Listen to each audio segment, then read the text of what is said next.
আবু যর রাদিয়াল্লাহু তাআলা আনহু বলেন, আল্লাহর হাবিব সাল্লাল্লাহু আলাইহি ওয়াসাল্লাম বলেন, কিয়ামতের ময়দানে তিন প্রকার ব্যক্তির সাথে আল্লাহ তাআলা কোনো কথা বলবেন না। ওয়ালা ইয়ানজুরু ইলাইহিম, তাদের দিকে রহমতের দৃষ্টি দিবে না। তিন নাম্বার, ওয়ালা ইউযাক্কিহিম, তাদেরকে গুনাহগুলোকে মাফ করাইয়া পবিত্র করানো হবে না, তাদের গুনার বোঝা তাদের কাঁধে থাকবে। চার নাম্বার, রাসূল বলেন, ওয়ালাহুম আযাবুন আলীম, বরঞ্চ তাদেরকে কঠিন আযাবের মধ্যে গ্রেফতার করা হবে। আবু যর রাদিয়াল্লাহু তাআলা আনহু বলেন, ফাকরাআহা রাসূলুল্লাহ সাল্লাল্লাহু আলাইহি ওয়াসাল্লাম সালাসা মিরারিন। আবু যর বলেন, এই কথাটা রাসূল তিনবার বললেন। আমি তখন রাসূলকে বললাম, ক্বালা আবু যররিন খাবু ওয়া খাসিরু মান হুম ইয়া রাসূলুল্লাহ, যার সঙ্গে আল্লাহ তাআলা কথা বলবে না, যার দিকে আল্লাহ তাআলা তাকাবেও না, যাকে পবিত্র করবে না, বরং আযাবের মধ্যে গ্রেফতার করবে, এই ব্যক্তি তো নির্ঘাত সে ক্ষতিগ্রস্ত হবে, ধ্বংস হয়ে যাবে। রাসূল তারা কারা? রাসূল সাল্লাল্লাহু আলাইহি ওয়াসাল্লাম তখন বলেন, তিন প্রকার ব্যক্তি। এক নম্বর, রাসূল বলেন, আল মুসবিলু, যেই সকল মানুষ, যেই সকল পুরুষেরা তারা টাকনুর নিচে কাপড় পরিধান করে, টাকনুর নিচে লুঙ্গি পরে, টাকনুর নিচে প্যান্ট পরে, আছে নাকি নাই? টাকনুর নিচে যেই সমস্ত মুসলমান যুবকেরা, মুসলমান পুরুষেরা কাপড় পরে, কিয়ামতের ময়দানে তাদেরকে চারটা শাস্তি দেওয়া হবে। দুই নাম্বার, রাসূল বলেন, ওয়াল মান্নানু, যারা দান করে, খুঁটা দেয়, কিয়ামতের ময়দানে তাদেরকে শাস্তি, এই চারটা শাস্তি দেওয়া হবে। তিন নাম্বার, রাসূল বলেন, ওয়াল মুনাফিকু সিলআতু বিহালফিল কাযিব, যেই সকল ব্যবসায়ীরা মিথ্যা কসম খায়া পণ্য বিক্রি করে। इतनी मैं तो कुरान का दाई हूँ, रसूलुल्लाह का वारिस, सहाबा का सिपाही हूँ। মুহতারাম হাজিরিন, বিগত জুমআয় স্বামীর হকের মধ্য থেকে 7 নম্বর এবং 8 নম্বর নিয়ে আলোচনা করেছিলাম।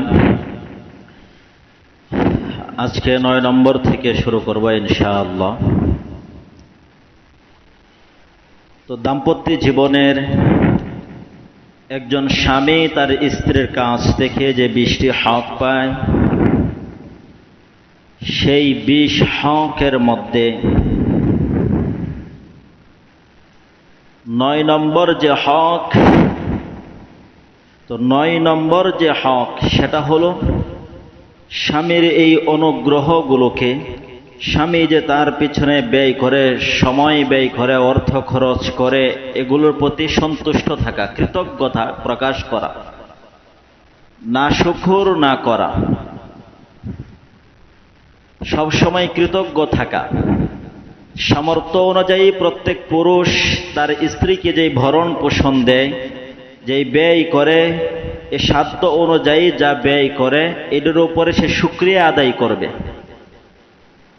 অনেক সময় অনেক মহিলা দেখা যায় কোনো কারণে, বিভিন্ন সময় বিভিন্ন ঝগড়ার কারণে, ঝগড়ার বশতী হয়ে তখন বলে ফলে কি যে তোমার এই সংসারে আমি এই পর্যন্ত সুখ খুঁজে পাইলাম না। এমনটা করে কিনা?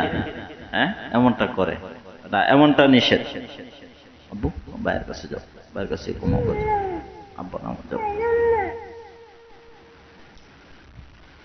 তো শুকরিয়া আদায় করা, ঝগড়ার ছলেও এমনটা না বলা, এমনটা যদি বলে তাহলে তাদের ঠিকানা বড় ভয়ঙ্কর হয়ে যাবে। আল্লাহর নবী সাল্লাল্লাহু আলাইহি ওয়াসাল্লাম তিনার জামানায় একবার সূর্য গ্রহণ হয়, ওইখানেই হাদিসটা আছে। বর্ণনাকারী হযরত আব্দুল্লাহ ইবনে আব্বাস রাদিয়াল্লাহু তাআলা আনহু, সহিহ মুসলিম শরীফের 1994 নম্বর হাদিস। عن ابن عباس رضي الله تعالى عنه قال إن كسفت الشمس على عهد رسول الله صلى الله عليه وسلم। আব্দুল্লাহ ইবনে আব্বাস রাদিয়াল্লাহু তাআলা আনহু বলেন, আল্লাহর হাবিব সাল্লাল্লাহু আলাইহি ওয়াসাল্লামের জামানায় একবার সূর্য গ্রহণ হয়। فصلى رسول الله صلى الله عليه وسلم والناس معه فقام قياما طويلا قدر وقد نزلت الشمس সূর্যগ্রহণ হওয়ার কারণে আল্লাহর হাবিব সাল্লাল্লাহু আলাইহি ওয়াসাল্লাম সাহাবায়ে কেরামদেরকে নামাজ পড়তে শুরু করলেন। নামাজে দাঁড়াইলেন, এত লম্বা লম্বা কিরাত পড়লেন এবং এত লম্বা লম্বা রুকু সিজদা আদায় করলেন। ওয়াকাদ নাজালাতিশ শামস, এত দীর্ঘ নামাজ পড়ার মধ্যেই সূর্য প্রকাশিত হয়ে যায়। সূর্য যখন প্রকাশিত হয়ে যায়, আল্লাহর হাবিব সাল্লাল্লাহু আলাইহি ওয়াসাল্লাম তখন বলেন, ইন্নাশ শামসা ওয়াল কমারা আয়াতানি মিন আয়াতিল্লাহ। আল্লাহ সুবহানাহু তাআলার যে সমস্ত নিদর্শন আছে, যতগুলো নিদর্শন আছে, নিদর্শন সমূহের মধ্যে চন্দ্র এবং সূর্য, এই দুইটাও আল্লাহ তাআলা নিদর্শন। লা ইয়ানকাসিফানি লিমাউতি আহাদিন ওয়ালা লিহায়াতি। আল্লাহর হাবিব বলেন, এই চন্দ্র এবং সূর্য কাহারো মৃত্যু অথবা কাহারো জন্মকে কেন্দ্র করে গ্রাসপ্রাপ্ত হয় না। চন্দ্র এবং সূর্য এই দুইটা, এই যে অনেক সময় যে আমরা সূর্য গ্রহণ বলি কি না, কিছু মানুষের এই ভুল ধারণা আছে যে এই চন্দ্র এবং সূর্য গ্রহণ যখন হয় তখন বিভিন্ন কাজ করা যায় না। বিশেষ করে গর্ভবতী মহিলাদের ক্ষেত্রে অনেক নিয়ম চালু করে কিনা, কথা বলুন, এই সমস্ত ভুয়া নিয়ম আছে কিনা? আছে। আল্লাহর হাবিব সাল্লাল্লাহু আলাইহি ওয়াসাল্লাম স্পষ্ট ভাষায় জানিয়ে দিলেন, লা ইয়ানকাসিফানি লিমাউতি আহাদিন ওয়ালা লিহায়াতি। কাহারো জন্ম বা কাহারো মৃত্যু এগুলো কেন্দ্র করে চন্দ্র সূর্যর গ্রহ নক্ষত্র এগুলো কিচ্ছু যায় আসে না। চন্দ্র গ্রহণ হলে, সূর্য গ্রহণ হলে এগুলোর কোনো কিছু হয় না। এই জন্য এই সমস্ত কুসংস্কার থেকে আমাদেরকে বিরত থাকতে হবে। এই যে বিভিন্ন যে নিয়ম, এই নিয়ম থেকে বিরত থাকতে হবে। চন্দ্র এবং সূর্য গ্রহণ হলে কি করতে হবে আল্লাহর হাবিব বলেন, فَإِذَا رَأَيْتُمْ ذَلِكَ فَاذْكُرُوا اللَّهَ। সাহাবারা শোনো, যখন তোমরা দেখবার চন্দ্র সূর্য গ্রহণ লেগেছে তখন আল্লাহকে স্মরণ করবা, অর্থাৎ আমি যেইভাবে নামাজ পড়েছি তোমরা সেইভাবে নামাজ আদায় করবা। সাহাবায়ে কেরামরা বললেন, ক্বালু ইয়া রাসূলাল্লাহ রাআইনাকা তানাওয়ালতা শাইআন ফি মাকামিকা হাযা সুম্মা রাআইনাকা কাফাফতা। অগণবীজি, নামাজের সময় খেয়াল করে দেখলাম আপনি কি যেন হাত দিয়ে ধরতে চাইছেন, কি জানি নিতে চাইলেন, কিন্তু পরক্ষণেই দেখলাম আপনি হাতকে গুছায় নিলেন, কারণটা কি? অগণবীজি, আপনি হাত দ্বারা কি যেন ধরে নিতে চাইছিলেন, আবার কি যেন আপনি হাত গুছায় নিলেন, কারণ কি? আল্লাহর হাবিব সাল্লাল্লাহু আলাইহি ওয়াসাল্লাম তখন বলেন, ফাকালা ইন্নী রাআইতুল জান্নাতা ফাতানাওয়ালতু মিনহা উনকুদা। ও সাহাবারা শোনো, আমাকে জান্নাত দেখানো হলো, আমি জান্নাত দেখলাম, জান্নাতের ফলের গাছ দেখলাম, ফলগুলো দেখার পরে ওই জান্নাতের ফল সমূহ থেকে একটি ফলের ছড়া আমি নিতে চাইছিলাম। আল্লাহর নবী বলেন, ওয়ালাউ আখাযতুহু লিআকালতুম মিনহুমা বাকিয়াতিদ দুনিয়া। শোনো, যদি আমি ওই একটি ছড়া নিতাম তাহলে এই পৃথিবীতে তোমরা যতদিন বেঁচে থাকতা ততদিন খাবারের জন্য অন্য কোনো জিনিসের প্রয়োজন হতো না। এই জান্নাতের ফলের ছড়া খেয়ে খেয়ে তোমাদের জিন্দেগি পার করে দিতে পারতা। এরপরে আল্লাহর হাবিব সাল্লাল্লাহু আলাইহি ওয়াসাল্লাম বলেন, ওয়া রাআইতুন নার ফালাম আরা কাল ইয়াউমি মানজারান কাত্তু। সাহাবারা শোনো, আমি হঠাৎ করে জাহান্নাম দেখলাম, তবে আজকের জাহান্নামের রূপটা আমি ভিন্ন রকম দেখলাম। অন্যান্য সময় আমাকে যে জাহান্নাম দেখানো হতো তখন এতটা ভয়ঙ্কর রূপ দেখানো হতো না, আজকে জাহান্নামের রূপটা যতটা ভয়ঙ্কর দেখানো হয়েছে আল্লাহ নবী সাল্লাল্লাহু আলাইহি ওয়াসাল্লাম বলেন, ওয়া রাআইতু আকসারা আহলিহান নিসা। সাহাবারা শোনো, ওই ভয়ঙ্কর জাহান্নামের মধ্যে যাদেরকে শাস্তি দেওয়া হচ্ছে, ভয়ঙ্কর যে শাস্তি দেওয়া হচ্ছে, ওই শাস্তির মধ্যে অধিকাংশই হলো নারী, অধিকাংশ হলো নারী। নারীদেরকে শাস্তি দেওয়া হচ্ছে এতটা ভয়ঙ্কর রূপে। আল্লাহর হাবিব সাল্লাল্লাহু আলাইহি ওয়াসাল্লামকে তৎক্ষণাৎ সাহাবায়ে কেরামরা প্রশ্ন করলেন, ক্বালু বিমা ইয়া রাসূলুল্লাহ,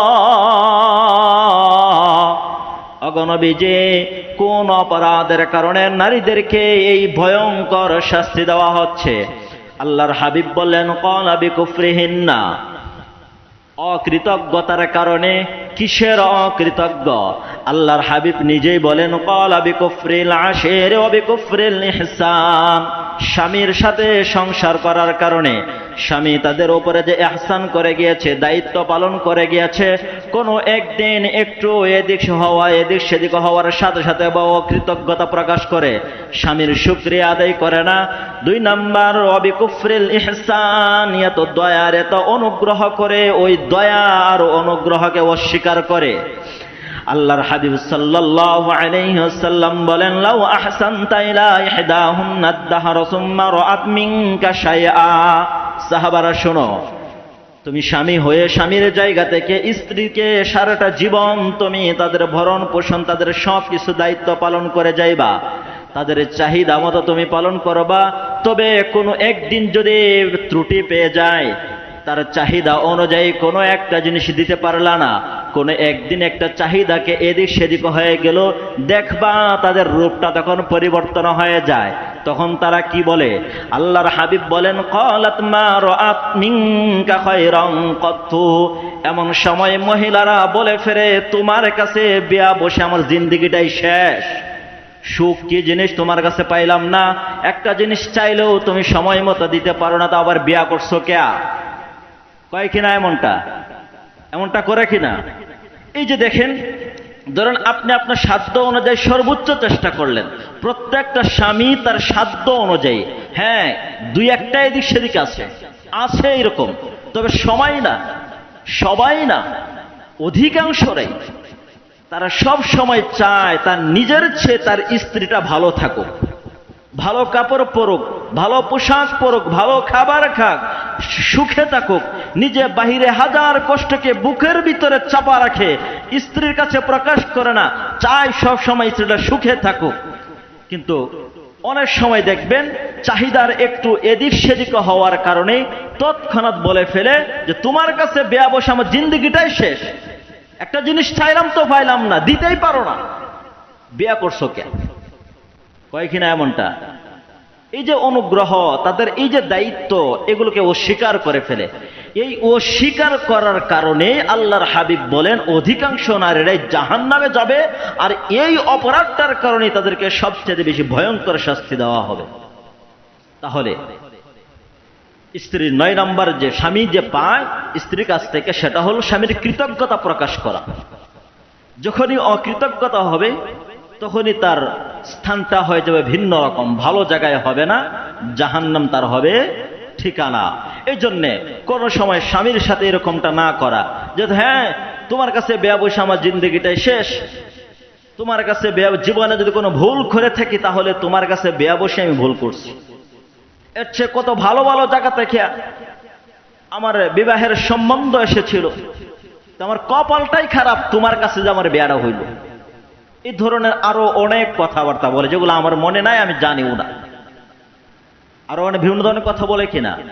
না, এমনটা বলবে না। নারী বাহিরের যেনারা আছেন খুবই সাবধান, এই ধরনের কথা বলে নিজেদের ঠিকানাকে জাহান্নাম করবেন না। প্রত্যেক স্বামী তার চেষ্টা করে তার স্ত্রীকে সুখে রাখার জন্য, ভালো কিছু দেওয়ার জন্য। অনেক সময় আপনার চাহিদা অনুযায়ী দিতে পারে না, এই জন্য আপনি রাগ করবেন না, তাদের এই অনুগ্রহ দয়ার এটা অস্বীকার করবেন না, শুকরিয়া আদায় করে। যেমন হয়তো এখন পারেন নাই আরেকবার তো দিতে পারতেছে না। তাহলে এটা হলো 9 নম্বর হক, স্ত্রী সবসময় স্বামীর কৃতজ্ঞ থাকবে, অকৃতজ্ঞ হবে না। এবার 10 নম্বর হলো স্বামী যদি আর্থিক দিক দিয়ে দুর্বল হয় আর স্ত্রী যদি সবল হয়, স্ত্রী যদি সবল হয়, স্বামী যদি দুর্বল হয়, তাহলে স্বামীকে সহযোগিতা করবে। এটা স্ত্রীর কাছে স্বামী পাওনা। স্ত্রী যদি সবল হয়, স্বামী যদি দুর্বল হয়, আর্থিক দিয়ে গরিব হয়, তাহলে স্বামীকে সহযোগিতা করবে। কিন্তু আমাদের দেশের সিস্টেমটা এই সহজটাকে কঠিন করে যৌতুকে রূপান্তরিত করছে। যৌতুক না, আবার ভাবেন না হুজুর মনে যৌতুক কইতেছে, না, যৌতুক না। একবার আল্লাহর হাবিব সাল্লাল্লাহু আলাইহি ওয়াসাল্লাম মহিলাদেরকে দানের কথা বললেন। বর্ণনাকারী হযরত যায়নাব রাদিয়াল্লাহু তাআলা আনহা নিজেই বর্ণনা করেন নিজের ঘটনা। সহিহ মুসলিম শরীফের 2208 নম্বর হাদিস। عن زينب امرأة عبد الله رضي الله تعالى عنهما قالت قال رسول الله صلى الله عليه وسلم تصدقنا يا معشر النساء ولو من حليكن। زينب رضي الله تعالى عنهما বলেন, আব্দুল্লাহর স্ত্রী যায়নাব বলেন, নবী করিম সাল্লাল্লাহু আলাইহি ওয়াসাল্লাম মহিলাদেরকে লক্ষ্য করে বললেন, ও মহিলারা, তোমরা বেশি বেশি দান সদকা করো, বেশি বেশি দান করো। ওয়ালাউ মিন হুলিয়িকুন্না, যদিও তোমাদের অলংকারাদি থেকেও হলেও, যদি তোমাদের হাতে টাকা পয়সা না থাকে, তাহলে তোমাদের যে অলংকারাদি আছে, এই অলংকারাদি হয়তো বিক্রি করে দান করো, না হয়তো সরাসরি অলংকারে থেকে কিছু কিছু দান করো। যায়নাব রাদিয়াল্লাহু তাআলা আনহা বলেন, قالت فرجعت الى عبد الله فقلت انك رجل خفيف ذات اليد وان رسول الله صلى الله عليه وسلم قد امرنا بالصدقه। তিনি বলেন, আমার স্বামী আব্দুল্লাহর কাছে গেলাম, গিয়া বললাম, ও গো স্বামী, আল্লাহর হাবিব বলেছেন দান করার জন্য। আপনি তো গরীব, আপনি নবীর দরবারে গিয়ে জিজ্ঞাসা করুন, ফাতিহি ফাসআলহু ফাইন কানা যালিকা ইয়াজসি আন্নি ওয়া ইল্লা সারাফতুহা ইলা গায়রিকুম। সেই দানটা আমি যদি আপনাকে করি, তাহলে সেটা দান হিসাবে কবুল হবে কিনা, দান হিসাবে গ্রহণ হবে কিনা। আর যদি দান হিসাবে না হয়, তাহলে আমি অন্য কোথাও দান করে দেব। যায়নাব রাদিয়াল্লাহু তাআলা আনহা বলেন, قالت فقال لي عبد الله بل ائته انت। এমন সময় আমার স্বামী আমাকে বলে, আমি যেতে পারবো না, বরঞ্চ তুমি যাও, রাসূলের কাছ থেকে গিয়ে এই মাসআলাটা জেনে আসো। তিনি বলেন, قالت فانطلقت فاذا امرأة من الانصار بباب رسول الله صلى الله عليه وسلم حاجتي حاجتها। তিনি বলেন, আমি তখন রাসূলের দরবারে গেলাম। রাসূলের দরবারে গিয়া দেখি রাসূলের হুজরা শরীফের সামনে আরেকজন আনসারী গোত্রের মহিলা দাঁড়িয়ে আছে। আমি যেই মাসালার ব্যাপারে গেলাম, ওই মাসালা জানার জন্য, একই মাসালা জানার জন্য এই মহিলা আসলো। আমরা দুজন দরজার সামনে দাঁড়িয়েছিলাম, কারণ কে কদ উলকিয়াত আলাইহিল মাহাবা। দাঁড়িয়েছিলাম এই কারণে, রাসূল হলেন অত্যন্ত সম্মানের, মর্যাদার অধিকারী, ব্যক্তিত্বের অধিকারী। তিনি প্রভাবশালী এবং অত্যন্ত উচ্চ মর্যাদার অধিকারী। এই জন্য আমরা অপেক্ষা করছিলাম কখন রাসূল আমাদেরকে ডাক দিবেন, অথবা ভিতর থেকে কেউ বাহিরে আসলে তার মাধ্যমে মাসালা জানবো। যায়নাব রাদিয়াল্লাহু তাআলা আনহা বলেন, এমন সময় হযরত বেলাল রাদিয়াল্লাহু তাআলা আনহু বের হইলেন। فقلنا له ائت رسول الله صلى الله عليه وسلم أن امرأتين بالباب تسألاني। এমন সময় বেলাল বের হলো। বেলাল বের হলে তাকে বললাম, আপনি রাসূলের দরবারে যান, গিয়া বলেন, দুইজন মহিলা আপনার দরজার সামনে দাঁড়ানো আছে, তারা আপনার কাছ থেকে মাসালা জানতে চায়। আতাজজি সাদাকাতু আনহুমা আলা আজওয়াজিহিমা ওয়া আলা আইতামিন ফি হুজুরিহিমা। অগণবির জায়গা জিজ্ঞাসা করো, নবী যে আপনি যে দানের কথা বলছেন, সেই দানটা যদি তারা স্ত্রীরা নিজের স্বামীদেরকে দান করে, তার ঘরে যে এতিম লালিত পালিত হচ্ছে, ওই এতিমদেরকে যদি দান করে, তাহলে সেটা দান হবে কিনা, এই মাসলাটাকে রাসূলকে জিজ্ঞাসা করুন। ওয়ালা তুখবিরহুমান নাহনু, ও বেলাল, আমাদের দুইজন মহিলার পরিচয় রাসূলের কাছ থেকে নিজের পক্ষ থেকে বলবেন না। قال فدخل بلال على رسول الله صلى الله عليه وسلم فسأله فقال له رسول الله صلى الله عليه وسلم من هما বেলাল ভিতরে গেলেন, ভিতরে গিয়ে জিজ্ঞাসা করলেন, নবীজি দুইজন মহিলা আসছে আপনার কাছ থেকে মাসালা জানার জন্য। নবীজি বললেন, ওই দুই মহিলা কারা? এমন সময় বেলাল বলেন, ইমরাআতুন মিনাল আনসার ওয়া যায়নাব। আগে নবীজি একজন হলো আনসারী গোত্রের মহিলা, আর একজন হলো যায়নাব। আল্লাহর হাবিব পাল্টা প্রশ্ন করলেন, আইয়ুজ যায়ানিব, কোন যায়নাব? এমন সময় বলেন, ক্বালা ইমরাতু আবদিল্লাহ। আগে নবীজি আব্দুল্লাহর স্ত্রী যায়নাব। আল্লাহর হাবিব সাল্লাল্লাহু আলাইহি ওয়াসাল্লাম তখন বললেন, ফাকালা লাহু রাসূলুল্লাহ সাল্লাল্লাহু আলাইহি ওয়াসাল্লাম, লাহুমা আজরান, আজরুল করাবাতি ওয়া আজরুস সাদাকা। ও বেলাল, দুজন মহিলাদেরকে গিয়ে বলো, তারা যদি নিজের স্বামীদেরকে দান করে তাহলে তাদের জন্য দ্বিগুণ সওয়াব রয়েছে। এক গুণ সওয়াব হলো তার স্বামী সবচেয়ে নিকটতম আত্মীয়, ওই নিকটতম আত্মীয়ের সাথে সৎ ব্যবহার করার কারণে, তাকে সহযোগিতা করার কারণে, এই জন্য সহযোগিতা করার কারণে এক গুণ সওয়াব পাবে। আর এক গুণ হলো দানের সওয়াব, তাহলে সে দুই গুণ সওয়াব পাবে। বাহিরে দান করলে যে সওয়াব হবে এর চেয়ে ডাবল সওয়াব হবে তার স্বামীকে সহযোগিতা করলে। তাহলে এখান থেকে আমরা যে মেসেজটা পাই সেটা হলো, স্ত্রীরা যদি আর্থিক দিক দিয়ে সবল হয়, জয়নব যেহেতু সবল ছিলেন, মোটামুটি ছিলেন, দান। আর স্বামী যেহেতু দুর্বল, এই জন্য নিজের স্ত্রী তার স্বামীকে দান করলেন। রসুল কি বললেন?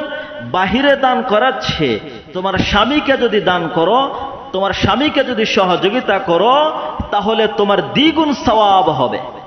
এক গুণ তোমার নিকটতম আত্মীয়কে সহযোগিতা করার জন্য।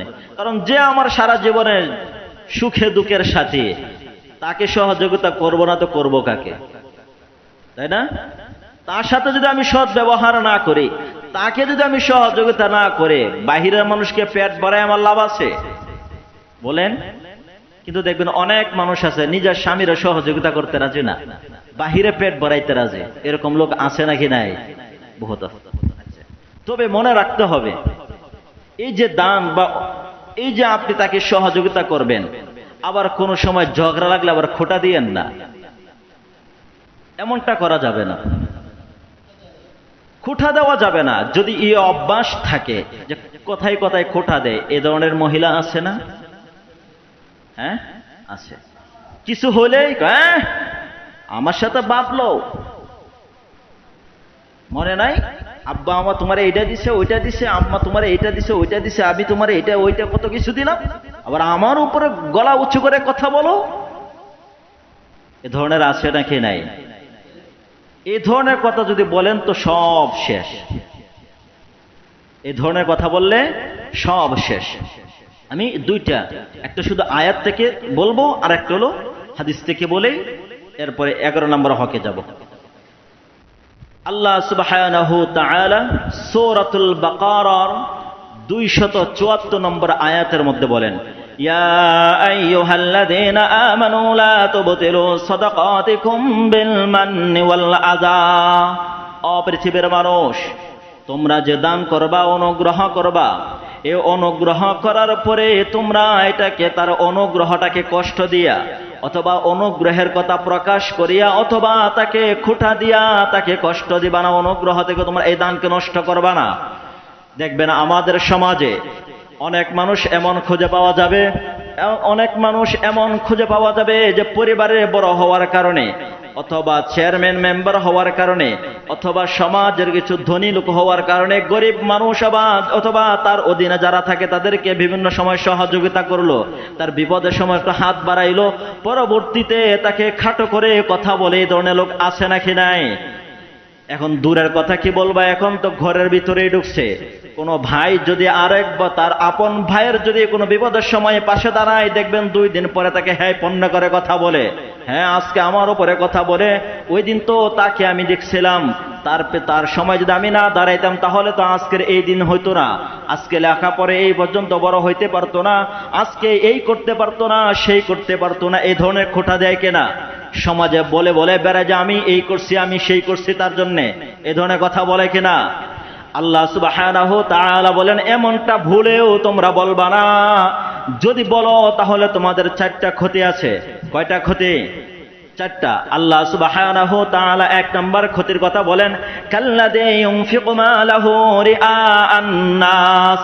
যারা পরবর্তীতে খোঁটা দেয় তারা হলো লোক দেখানো ইবাদত করেনেওয়ালা ব্যক্তির নেই। যারা লোক দেখানোর জন্য দান করে, দেখবেন অনেক মানুষ বিভিন্ন জায়গায় লাখ লাখ টাকা দান করে মানুষের সামনে, আবার বলে আমি অমুক জায়গাত অত টাকা দান করছি, তমুক জায়গাত তত টাকা দান করছি, আর ভিতরে তার মনে মনে নিয়ত হলো মানুষ আমাকে দানবীর বলবে, আহারে লোকটা কত না ভালো মানুষ, অত জায়গা দান করছে, এই করছে সেই করছে। এই ধরনের মনোভাব করণে ওয়ালা ব্যক্তির নেই, তুমি নিজেও হয়ে যাইবা। 2 নাম্বার তোমার ক্ষতি, ওয়ালা ইউমিনু বিল্লাহি ওয়াল ইয়াউমিল আখির। আল্লাহ তাআলা বলেন যারা দান করে খোঁটা দেয় এরা আল্লাহর উপরে বিশ্বাস করে না, এরা আখিরাতের উপরে বিশ্বাস করে না, এরা আল্লাহর উপরে ঈমান আনে নাই, আখিরাতের উপরে ঈমান আনে নাই। যে ব্যক্তি আল্লাহ এবং আখিরাতের উপরে ঈমান এনেছে সে কখনোই খোঁটা দিতে পারে না। এটা হলো মুনাফিকদের চরিত্র। তাফসীরুল কোরআন আযীমের ভিতরে উল্লেখ করা হয়েছে আল্লাহ তাআলা এটা কেন বললেন যে তারা ঈমান আনে নাই, অর্থাৎ মুনাফিকরা মুখে মুখে বলে ঈমান আনছে কিন্তু ভিতরে আসলে ঈমান আনে নাই। মুনাফিকরা খোঁটা দেয়, মুমিন প্রকৃত মুমিন কোনো সময় খোঁটা দিতে পারে না। এই জন্য একজন পাক্কা নারী সে যদি ঈমানদার হতে চায়, পূর্ণাঙ্গ যদি ঈমানদার হতে চায়, মুনাফিকদের কাতার থেকে নাম যদি কাটাইতে চায়, তাহলে কোনো সময় অনুগ্রহ করে স্বামীকে খোঁটা দিতে পারে না, স্বামীকে খোঁটা দিতে পারে না। আপনি আর আমি আপনার আমার জায়গা থেকে যত মানুষকে অনুগ্রহ করব, দয়া করব, বিপদের সময় পাশে দাঁড়াবো, পরবর্তীতে খোঁটা দিতে পারবো না, যারাই খোঁটা দেবে এরাই মুনাফিকদের কাতারে তার নাম লিস্ট হবে। আল্লাহ সুবহানাহু তাআলা বলে দিয়েছেন এরা হলো মুনাফিক, ওয়ালা ইউমিনু বিল্লাহি ওয়াল ইয়াউমিল আখির। এরা মুনাফিক কারণ একজন প্রকৃত ঈমানদার সে অনুগ্রহ করে, দয়া করে, বিপদের সময় মানুষের পাশে দাঁড়ায় আল্লাহর পক্ষ থেকে বিনিময় পাওয়ার জন্য, মানুষের কাছ থেকে পাওয়ার জন্য নয়, আখিরাতের প্রতিদান পাবে এই জন্য সে অনুগ্রহ করে, দয়া করে। কিন্তু যে ব্যক্তি দয়া করে আবার খোঁটা দিল সে কখনোই আল্লাহর উপরে এবং আখিরাতের উপরে ঈমান আনতে পারে নাই। এই জন্য আপনার আমি যদি পূর্ণাঙ্গ ঈমানদার হতে চাই তাহলে খোঁটা দেওয়া যাবে না, যদি দেই তাহলে মুনাফিকদের কাতারে নাম চলে যাবে। 3 নাম্বার আল্লাহ সুবহানাহু ওয়া তাআলা বলেন ফামাসালুহু কামাসালি সাফওয়ানিন আলাইহি তুরাবুন ফাআসাবাহু ওয়াবিলুন ফাতারাকাহু সালদা। 3 নাম্বার ক্ষতি হলো এরা হলো ওই সমস্ত পাথরের ন্যায় যেই পাথর ধুলাবালিতে একদম ঢেকে গিয়েছে, কোথাও আর খালি নাই, উপরে নিচে চতুর্দিকে ধুলা আর ধুলা। কিন্তু হঠাৎ করে মুষলধারে বৃষ্টি হলো, বৃষ্টি হওয়ার কারণে ওই পাথর থেকে ধুলাগুলো সরতে সরতে এক সময় ধুলাবিহীন হয়ে গেল। এই পাথরের গায়ে আর কোনো ধুলা নাই, একদম স্বচ্ছ পরিচ্ছন্ন একটি পাথর হয়। আল্লাহ সুবহানাহু তাআলা বলেন দান করে যারা খোঁটা দেয় তারা হলো পাথর নেই, অর্থাৎ দান করার কারণে তার আমল নামায় যে সওয়াব হয়েছিল, খোঁটা দেওয়ার কারণে ওই সওয়াবগুলো কাটতে কাটতে এক সময় ওই পাথরের নেই, তার খাতাটা সওয়াববিহীন হয়ে যায়। এই জন্য পাথর বৃষ্টি হলে যেরকম বালুটা সরে যায়, খোঁটা দেওয়ার কারণে দানের সওয়াবটাও এরকম সরে যায়, তার আর সওয়াব আর থাকে না। 4 নাম্বার আল্লাহ সুবহানাহু তাআলা বলেন লা ইয়াকদিরুনা আলা শাইইন মিম্মা কাসাবু। কিয়ামতের ময়দানে আল্লাহর পক্ষ থেকে এর বিনিময় পাবে না। কিয়ামতের ময়দানে আল্লাহর পক্ষ থেকে সে বিনিময় পাবে না। এজন্য অনুগ্রহ করব, দয়া করব, দান করব, কিন্তু পরাক্ষণে কখনো তাকে খোঁটা দেওয়া যাবে না। এবার আসুন রাসূল কি বলছেন, একটা শুধু হাদিস বলবো, হাদিস বলেই আমরা 11 নম্বর আলোচনায় চলে যাব। সহিহ মুসলিম শরীফের 194 নম্বর হাদিস, বর্ণনাকারী হযরত আবু যার রাদিয়াল্লাহু তাআলা আনহু, তিনি বলেন عن النبي صلى الله عليه وسلم قال ثلاثة لا يكلمهم الله يوم القيامة ولا ينظر إليهم ولا يزكيهم ولهم عذاب أليم. আবু যর রাদিয়াল্লাহু তাআলা আনহু বলেন, আল্লাহর হাবিব সাল্লাল্লাহু আলাইহি ওয়াসাল্লাম বলেন, কিয়ামতের ময়দানে তিন প্রকার ব্যক্তির সাথে আল্লাহ তাআলা কোনো কথা বলবেন না। তিন প্রকার ব্যক্তির দিকে, তিন প্রকার ব্যক্তির সাথে কথা বলবেন না। ওয়ালা ইয়ানজুরু ইলাইহিম, তাদের দিকে রহমতের দৃষ্টি দিবে না। তিন নাম্বার, ওয়ালা ইউযাক্কিহিম, তাদেরকে গুনাহগুলোকে মাফ করাইয়া পবিত্র করানো হবে না, তাদের গুনার বোঝা তাদের কাঁধে থাকবে। চার নাম্বার, রাসূল বলেন, ওয়ালাহুম আযাবুন আলীম, বরঞ্চ তাদেরকে কঠিন আযাবের মধ্যে গ্রেফতার করা হবে। আবু যর রাদিয়াল্লাহু তাআলা আনহু বলেন, ফাকরাআহা রাসূলুল্লাহ সাল্লাল্লাহু আলাইহি ওয়াসাল্লাম সালাসা মিরারিন। আবু যর বলেন, এই কথাটা রাসূল তিনবার বললেন। আমি তখন রাসূলকে বললাম, ক্বালা আবু যররিন খাবু ওয়া খাসিরু মান হুম ইয়া রাসূলুল্লাহ, যার সঙ্গে আল্লাহ তাআলা কথা বলবে না, যার দিকে আল্লাহ তাআলা তাকাবেও না, যাকে পবিত্র করবে না বরং আযাবের মধ্যে গ্রেফতার করবে, এই ব্যক্তি তো নির্ঘাত, সে ক্ষতিগ্রস্ত হবে, ধ্বংস হয়ে যাবে। রাসূল তারা কারা? রাসূল সাল্লাল্লাহু আলাইহি ওয়াসাল্লাম তখন বলেন, তিন প্রকার ব্যক্তি। এক নাম্বার হলো আল মুসবিল। এক নম্বর রাসূল বলেন, আল মুসবিল, যেই সকল মানুষ, যেই সকল পুরুষেরা তারা টাকনুর নিচে কাপড় পরিধান করে, টাকনুর নিচে লুঙ্গি পরে, টাকনুর নিচে প্যান্ট পরে, আছে নাকি নাই? টাকনুর নিচে যেই সমস্ত মুসলমান যুবকেরা, মুসলমান পুরুষেরা কাপড় পরে, কিয়ামতের ময়দানে তাদেরকে চারটা শাস্তি দেওয়া হবে। দুই নাম্বার রাসূল বলেন, ওয়াল মান্নানু, যারা দান করে, খুঁটা দেয়, কিয়ামতের ময়দানে তাদেরকে শাস্তি, এই তিনটা শাস্তি দেওয়া, চারটা শাস্তি দেওয়া হবে। তিন নাম্বার রাসূল বলেন, ওয়াল মুনাফিকু সিলআতু বিহালফিল কাযিব, যেই সকল ব্যবসায়ীরা মিথ্যা কসম খায়া পণ্য বিক্রি করে। এই তিন প্রকার ব্যক্তির দিকে কিয়ামতের ময়দানে আল্লাহ তাআলা তাকাবেও না, কথাও বলবে না, পবিত্রও করবে না, বরং আযাবের মধ্যে গ্রেফতার করবে। তবে এই তিন প্রকার ভিতরে যেটা আমি বলতেছিলাম সেটা হলো দান করে যারা খোটা দেয়। এই জন্য আমরা, হ্যাঁ, স্বামীকে আমরা অনুগ্রহ করব, স্বামীর উপরে আমরা অনেক সময় যদি দুর্বল থাকে, আমি যদি সবল থাকি, তাহলে তার উপরে আমি দয়া করব, সৎ ব্যবহার করব, তাকে সহযোগিতা করব, কিন্তু কোনো সময় খোটা দেওয়া যাবে না। যদি দেই তাহলে এই সকল আযাবের মধ্যে গ্রেফতার হতে হবে। আচ্ছা, এবার আসুন, তাহলে আমরা 10 নম্বর বুঝলাম। 11 নম্বর, 11 নম্বর হলো, যদি আলোচনাটা একটু দীর্ঘ মনে হয় আজকে শেষ করতে পারবো না, যে পর্যন্ত যাইতে পারে ইনশাআল্লাহ। এই জায়গাটা খুবই সিরিয়াস এবং এটা প্রত্যেকটা ঘরে ঘরে এই ঝামেলাগুলো এখন দেখা দিচ্ছে, দিন দিন বিশৃঙ্খলা। সেটা হলো স্বামী এবং স্বামীর পরিবারের খেদমত, বিশেষ করে শ্বশুর শাশুড়ি। শ্বশুর শাশুড়ি, স্বামীরও খেদমত করতে হবে, শ্বশুর শাশুড়িরও খেদমত করতে হবে। অনেকেই বলতে চায় যে কোরআন সুন্নাহ পড়ে তো আমরা কোথাও পাইলাম না যে শ্বশুর শাশুড়ির খেদমত করতে হবে, এরকম একটা আওয়াজ মাঝে মধ্যে বেশি ওঠে কিনা। আমি অত্যন্ত লজ্জার সহিত, অত্যন্ত মনে ভারাক্রান্ত দিল নিয়ে কথাটা বলতে হচ্ছে যে দেখা যায় মানুষ দিন শিখে দিনের পথে আসার জন্য, মাদ্রাসায় লেখাপড়া করে দিনের পথে আসার জন্য, কিন্তু আমি এই সবকটা বা এই কথাটা পাই মহিলা মাদ্রাসার ছাত্রীদের কাছ থেকে, বা যারা মহিলা মাদ্রাসায় লেখাপড়া করে। এমনটা শোনা যায় যে আমরা তো হাদিস পড়ছি, কোথাও তো পাইলাম না যে শ্বশুর শাশুড়ির খেদমত করতে হবে। এই ধরনের তারা একটা কথা বলে। যারা এই ধরনের কথা বলেন তাদেরকে আমি সূরাতুল ফুরকানের 54 নম্বর আয়াত এবং নবীজির অসংখ্য হাদিস মুবারক থেকে কতগুলো হাদিস বলবো, পরে আপনারা বিবেচনা করে বলবেন, সুস্থ মস্তিষ্কের জ্ঞানে বলবেন যে স্বামীর শ্বশুর শাশুড়ির খেদমত করা ইসলামে আছে নাকি নাই। সূরাতুল ফুরকান আয়াত নম্বর 54, আল্লাহ সুবহানাহু ওয়া তাআলা বলেন, وهو الذي خلق من الماء بشرا فجعله نسبا وصهرا وكان ربك قديرا। আল্লাহ তাআলা বলেন, তোমাদের রব তো তিনি এমন একজন রব যিনি সূক্ষ্ম পানি হতে মানুষকে সৃষ্টি করেছেন। মানুষকে সৃষ্টি করতে গিয়া কাউকে নারী আর কাউকে পুরুষ হিসাবে সৃষ্টি করেছেন। সৃষ্টি করার পরে আল্লাহ সুবহানাহু ওয়া তাআলা বলেন, ফাজআলাহু নাসাবা, বংশীয় সম্বন্ধ সৃষ্টি করেছেন। বাবা মা, ভাই বোন, আত্মীয় স্বজন, মামা খালু চাচা চাচি ইত্যাদি যত ধরনের আত্মীয় আছে সকল আত্মীয় সৃষ্টি করেছেন। এরপরে আল্লাহ তাআলা বলেন ওয়াসহিরা, কিছুদিন যাওয়ার পরে এই ছেলে এবং মেয়ে বিবাহের উপযুক্ত হওয়ার পরে আরেকটা নতুন আত্মীয়র ব্যবস্থা করে দিলাম, সেটা হলো শ্বশুর আর শাশুড়ি।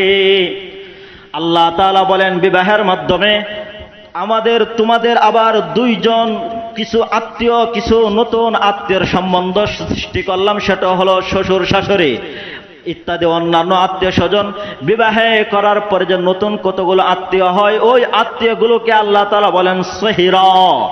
আমি বিবাহের বৈবাহিক বন্ধনের মাধ্যমে এই নতুন আত্মীয়র সম্পর্ক সৃষ্টি করলাম। এবারে আত্মীয় সম্পর্ক সৃষ্টি করার পরে আল্লাহ তাআলা কি হুকুম, এবারে যাই সূরাতুর রা'দের 25 নম্বর আয়াত। আল্লাহ সুবহানাহু ওয়া তাআলা বলেন ওয়াল্লাযীনা ইয়ানকুদুনা আহদাল্লাহি মিন বা'দি মিসাকিহি ওয়া ইয়াকতুউনা মা আমারাল্লাহু বিহি আন ইউসালা ওয়া ইউফসিদুনা ফিল আরদ। আল্লাহ তাআলা বলেন যারা আল্লাহর ওয়াদাকে লঙ্ঘন করে, وَيَقْطَعُونَ مَا أَمَرَ اللَّهُ بِهِ أَن يُوصَلَ وَيُفْسِدُونَ فِي الْأَرْضِ।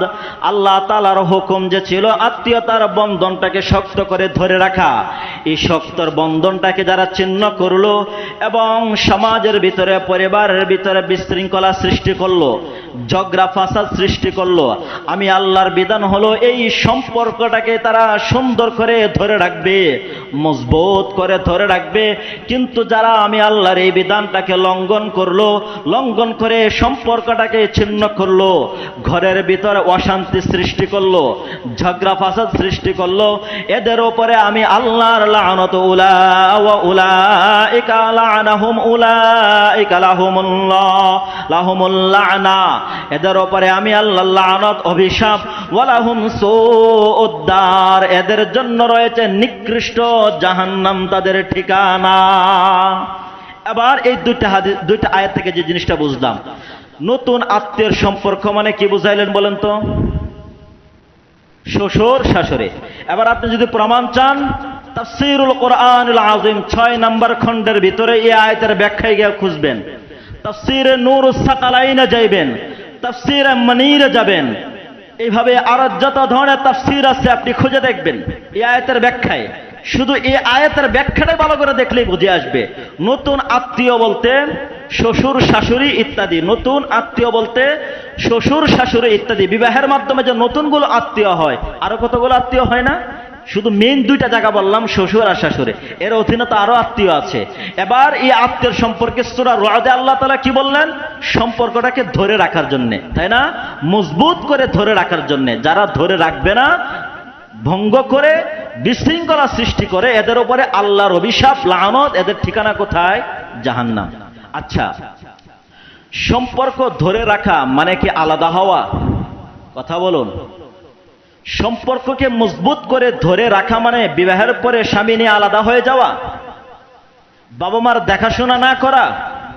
হ্যাঁ, ঘরে যে অন্যান্য তার আত্মীয় স্বজন আছে, এই যে স্বামীর তার ভাই আছে, বোন আছে, বাবা মা আছে, আরো যে আত্মীয় স্বজন আছে, তাদের কাছ থেকে বিচ্ছিন্ন করে নেওয়ার নাম কি আত্মীয়তার বন্ধন ধরে রাখা? নাকি সবার সাথে মিলেমিশে থাকার নাম আত্মীয়তার বন্ধন ধরে রাখা? তাহলে এই দুই আয়াতের মাধ্যমে কি প্রমাণ হয়? খেদমত ছাইরা দেওয়া না খেদমত করা? হ্যাঁ, এবার খেদমত করলে না, তাদের সাথে সুসম্পর্ক বজায় রাখলে না আত্মীয়তার সম্পর্ক বন্ধন ঠিক থাকবে, তাই না? এবার যান রাসূল কি বলছেন দেখেন। জামিউত তিরমিজি, কিতাবের নাম তিরমিজি, হাদিস নম্বর 1979। আল্লাহ নবী সাল্লাল্লাহু আলাইহি ওয়াসাল্লাম বলেন, বর্ণনাকারী হযরত আবু হুরায়রা রাদিয়াল্লাহু তাআলা তিনি বলেন, عن أبي هريرة رضي الله تعالى عن النبي صلى الله عليه وسلم قال تعلموا من أنسابكم ما تصلون به أرحامكم। তোমরা বংশীয় যে আত্মীয়তার সম্পর্ক যে আছে, এই সম্পর্কে তোমরা জ্ঞান অর্জন করো। কে তোমার কি আত্মীয় লাগে, কারা কারা তোমার আত্মীয় কোথায় আছে, সম্পর্কে তোমার কি লাগে, তাদের সাথে কি রূপ ব্যবহার করবা, এই সম্পর্কে জ্ঞান তোমরা অর্জন করো। মা তাসিলুনা বিহি আরহামাকুম, কেন জ্ঞান অর্জন করবা? যাতে করে আত্মীয়তার সম্পর্কটাকে বজায় রাখা যায়। আল্লাহর নবী কি বললেন? এই সম্পর্কটা তোমরা এই সম্পর্কে তোমরা জ্ঞান অর্জন করবা। কেন জ্ঞান অর্জন করবা? যাতে করে সম্পর্কটাকে বজায় রাখা যায়, এই আত্মীয়তার বন্ধনটাকে শক্ত করে ধরে রাখা যায়। আল্লাহ রসুল বলেন, ফাইন্না সিলাতার রাহিমি মাহাব্বাতুন ফিল আহাল। এই সম্পর্ক ধরে রাখার কারণে, এই আত্মীয়তার বন্ধনটাকে বজায় রাখার কারণে একজনের প্রতি আরেকজনের অন্তরের ভিতরে আন্তরিকতা সৃষ্টি হবে, মায়া মোহাব্বত ভালোবাসা সৃষ্টি হবে, সমাজে পরিবারের সুশৃঙ্খলতা ফিরে আসবে। এরপরে রসুল বলেন, মাসরাতুন ফিল মাল। এই সম্পর্কটা যদি ধরে রাখো তাহলে তোমার সম্পদের মধ্যে বরকত দিবেন কে? সম্পদ বৃদ্ধি করবেন কে? আল্লাহ রসুল বলেন, তোমার এই সম্পর্কটাকে বজায় রাখলে তোমার মালের মধ্যে, আয়ের মধ্যে বরকত দিবেন কে? 2 নাম্বার রসুল বলেন, মান সাআতুন ফিল আসার। তোমার হায়াতের মধ্যে আল্লাহ তাআলা বরকত দিবে। তাহলে কি পাইলাম এই হাদিসের ভিতরে? রসুল বলেন, তোমরা আত্মীয়তার সম্পর্কে জ্ঞান অর্জন করো, যাতে করে তোমরা এই সম্পর্কটাকে শক্ত করে ধরে রাখতে পারো। ধরে রাখলে একজনের প্রতি আরেকজনের অন্তরে আন্তরিকতা সৃষ্টি হবে, মায়া মোহাব্বত সৃষ্টি হবে। এই মায়া মোহাব্বত সৃষ্টি হওয়ার কারণে তোমার মালের মধ্যে আল্লাহ বরকত দিবে, তোমার হায়াতের মধ্যে বরকত দিবে। তাহলে এখান থেকে, ওই হাদিস থেকে আমরা কি পাইলাম বলেন তো? আত্মীয়তার সম্পর্ক ছিন্ন করা নাকি বন্ধনকে শক্ত করে ধরা? কথা বলুন। তাহলে আর ধরে রাখলে কি হবে? 2টা জিনিস ফায়দা হবে। কয়টা? এই হাদিসে 2টা, সামনে আরো আছে। এই হাদিসে কয়টা পাইলাম?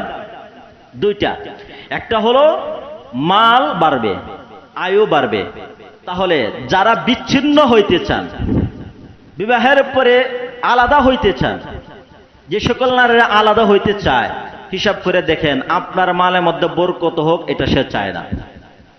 এটা সে, কথা বলুন না কেন?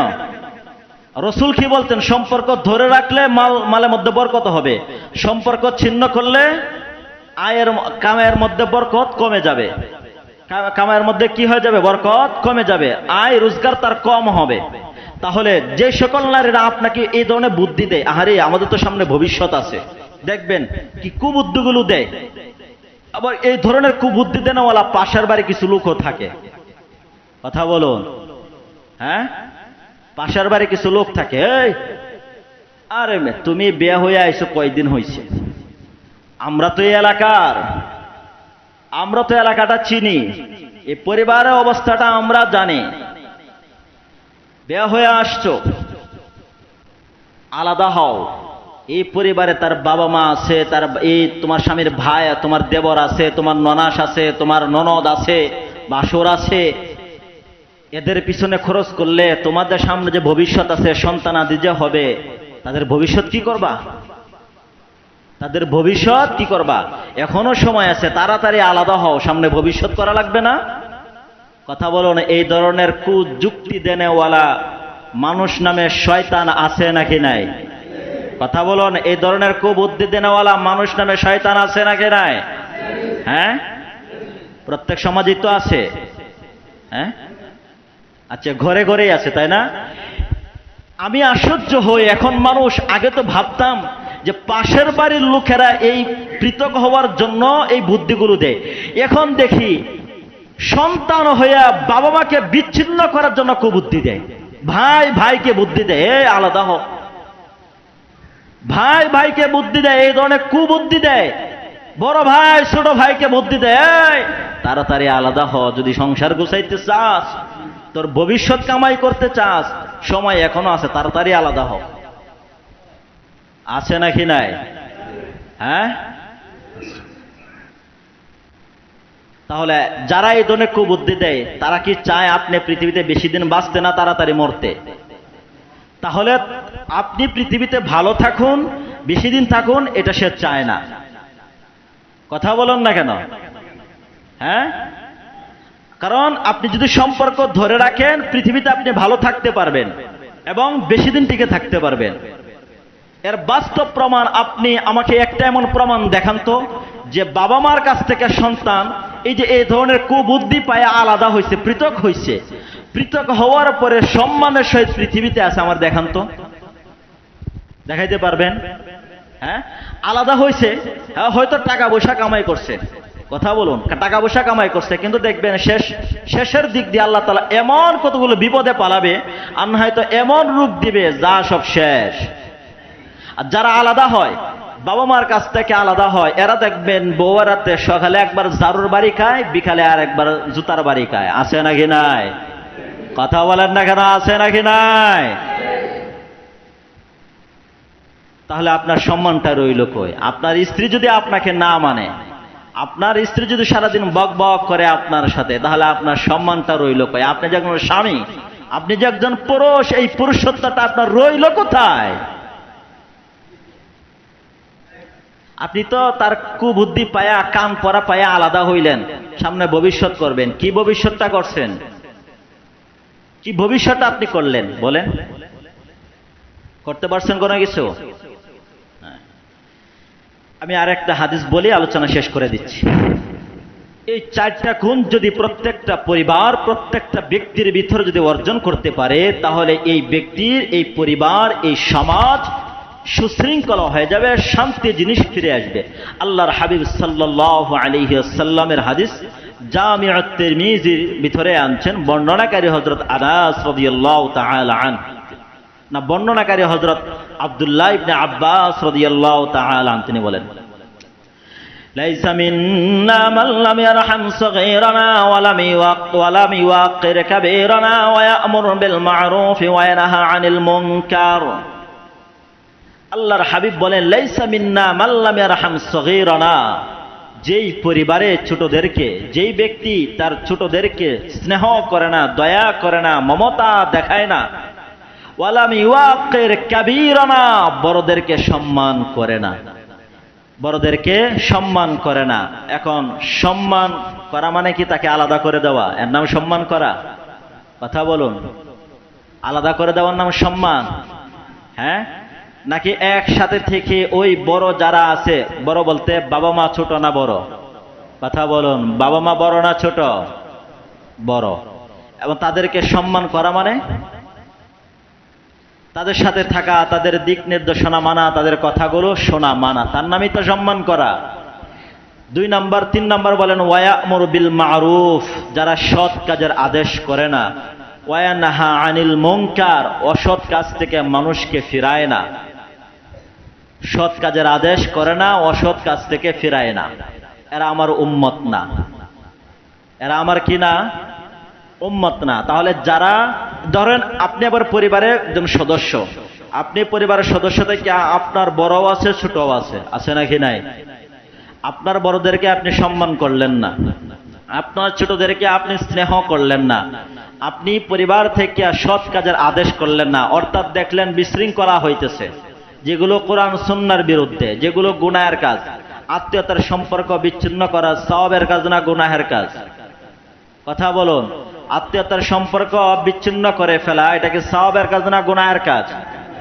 গুনাহের কাজ। আপনি সৎ কাজের আদেশ করলেন না, যখন এই বিচ্ছিন্ন করতেছে, তখন আপনি এই জায়গাতে কি কি তার সম্পর্ক ধরে কিভাবে রাখবে, সম্পর্কটা কিভাবে ধরে রাখবে, এবং ধরে রাখলে কি কি ফায়দা হবে, এই সম্পর্কে আপনি তাকে বললেন না, আদেশ করলেন না, জ্ঞান দিলেন না। এবং যখন সে গুনাহের কাজে সম্পর্ক ছিন্নই করে ফেলতেছে, আপনি তার এখান থেকে বাঁচানোর জন্য তাকে নিষেধ করলেন না।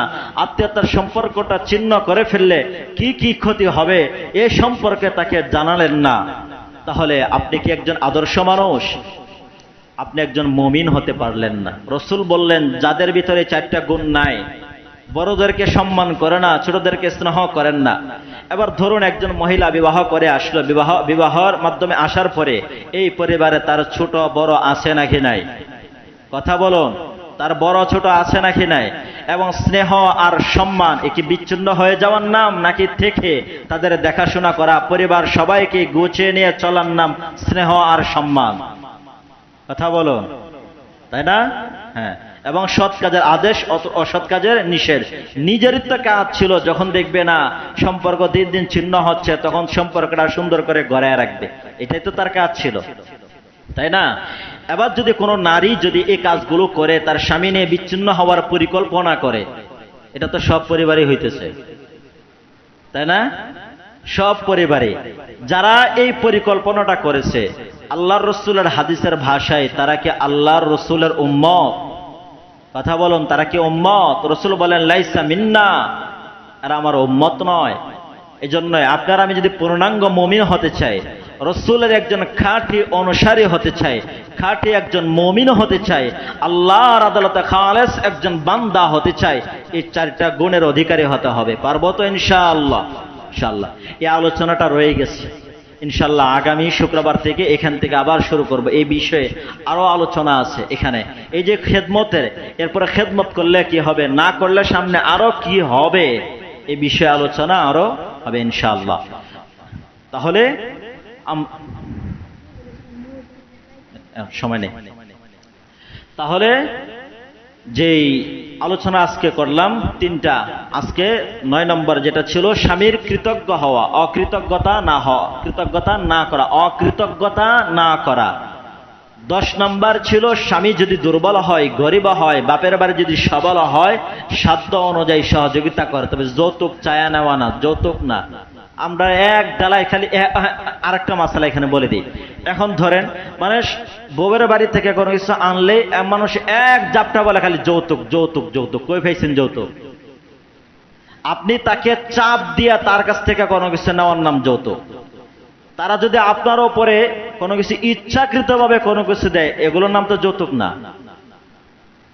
যৌতুক কাকে বলা হয়? আপনি বিনয় করে বিভিন্ন কৌশলে এবং চাপ প্রয়োগ করে যেগুলো আদায় করলেন, এগুলোর নাম না যৌতুক। ধরেন আপনি এখন সিস্টেমটা যেটা করে, হ্যাঁ আপনাদের জামাই যেহেতু আপনাদের এখন নতুন বিবাহের মাধ্যমে একটা সম্পর্ক হবে, বাড়িতে যাওয়া আসার একটু দরকার, তো একটা ব্যবস্থা তো একটা করার দরকার। আপনি এটা দ্বারা কি চাইলেন? মোটরসাইকেল। তো আপনি তো চাইলেন এটা, তাইলে না? এটার নাম হলো যৌতুক। হ্যাঁ আপনার মেয়ে এখানে থাকবে করবে, আপনার মেয়ের ইথো থাকার জন্য তো ঘরে কিছু একটু জোগালাদির দরকার, একটা ফ্রিজের দরকার, একটা এলইডির দরকার, একটু ফার্নিচারের দরকার, তাই না? ইত্যাদি। এটা আপনার মেয়েরই, এটা আমাদের না, আপনার মেয়েরই। এই যে একটা কৌশল করে চাইলেন, এটা তো চাইলেন, এটার নাম যৌতুক। কিন্তু আপনি কোনো জিনিস চাইলেন না এবং আপনার মনে তার এখান থেকে কোনো কিছু নেওয়ার ইচ্ছাও নাই, কিন্তু সময়ে সময়ে তারা আপনাকে সহযোগিতা করে, ওইটা নিবেন, এটার দ্বারা যৌতুক না, এটাকে যৌতুক বলে না। বুঝছেন? ডালাও শুধু যৌতুক না। আল্লাহ সুবহানাহু ওয়া তাআলা আমাদের সকলকে আমল করা তৌফিক দান করুন। इतनी मैं तो कुरान अदाई हूँ,